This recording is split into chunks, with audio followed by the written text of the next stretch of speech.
Welcome, thank you for meeting with us today. We are excited to learn more about your approach to teaching and how your instructional strategies reflect both your preparation and your personal teaching philosophy. We'll start with a warm-up question and then move on to 3 content-based questions focused on student engagement, learning design, and instructional challenge. You're welcome to draw on real experiences or specific examples as you respond. Are you ready to begin? Yes. Question 1, non-scored. Let's start with something reflective. Who was an educator that made a difference in your life, and how has their impact shaped the kind of teacher you hope to be? I would say that the teacher that shaped my future education would probably be Shane. And I would say this because I feel like I have learned a lot of how to implement a lot of engagement strategies within my classroom and in ways that I never really realized that my teachers when I was younger did. So whether it be close proximity and showing up to some of their outside activities, I know a lot of my teachers when I was younger would come to my sports games and just show my support outside of the classroom. Awesome, thank you. Could you move the mic just a little bit closer to you for this? Yes. Thank you. Number 2, engagement and equity. Our district values equity and inclusion in the classroom.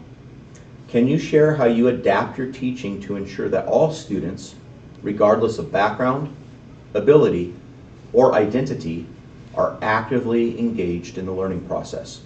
What strategies do you use to reach those who may not respond to traditional methodology?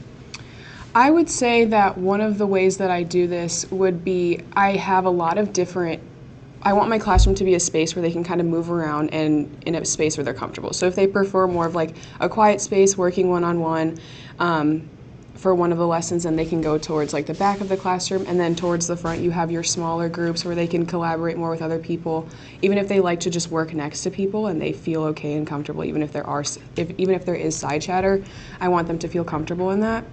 And I also want to like meet the students where they are and then bring everyone up to the level that they're supposed to be. And to keep students actively engaged, I want to try to make sure that I'm moving around my classroom throughout the lessons, and my lessons I want to keep like variety in my classroom in order to keep students engaged. Nice.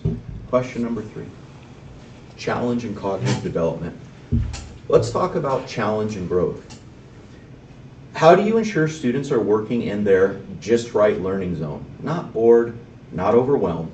Can you give an example of how you apply Vygotsky's zone of proximal development in your instructional design to push students towards deeper thinking?